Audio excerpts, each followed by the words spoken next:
Dernière vidéo sur le sujet brûlant de la tonte différenciée avec ce qu'on fait chez nous à Brest Oasis concrètement. Pour ceux qui veulent essayer, commencez par une petite bande de potes pelouse. Observez si cela vous embête, si vous avez plus de moustiques, plus de tiques, etc.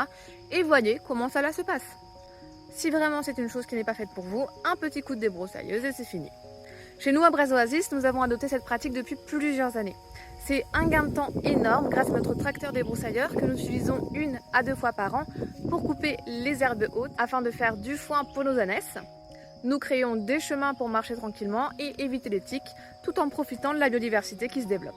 Nous avons une zone complètement tondue là où sont nos anapaturies parce qu'ils font de la fourbure qui est une maladie due à leur métabolisme et une zone juste à côté d'environ la même taille avec aucune tonte. Et on voit une différence de biodiversité entre les deux qui est quand même folle. Au niveau des allergènes, en effet, c'est vrai que ça embête quelquefois Chéri puisqu'il est allergique au pollen de bouleau. Mais il préfère mettre en avant le côté biodiversité et écosystème que son bien-être personnel, tout simplement. Pas besoin de débat sur l'esthétique. Si vous appréciez, essayez-le. Si cela ne vous convient pas, c'est pas grave. Soyons tous plus tolérants.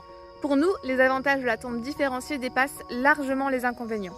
L'esthétique, les allergènes et la gestion des espèces envahissantes sont des défis mineurs comparés aux bénéfices écologiques et à la biodiversité. Au niveau des gestions des espèces envahissantes, on a tout de même une espèce qui résiste encore et toujours, qui est les chardons.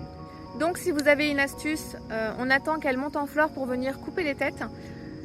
Ça prend du temps, c'est moins chronophage que de tondre la pelouse toutes les 3 semaines. L'un dans l'autre. Voilà. Par contre, si vous avez des astuces pour les chardons, n'hésitez pas évidemment d'herbicides ou de produits de chimie de synthèse. À vous de faire votre choix d'adopter ou non la tonte différenciée, c'est vraiment quelque chose qui vous est propre. C'est vrai que dans les petits lotissements, ça peut être plus compliqué à accepter, à faire comprendre. Nous vous encourageons à essayer sur une petite surface et à partager votre expérience. Chacun est assez mature pour faire son propre choix. Les résultats scientifiques montrent des bénéfices. Alors pourquoi ne pas essayer? Pour plus d'astuces et de conseils en écologie sur le coup et en environnement, n'hésite pas à t'abonner.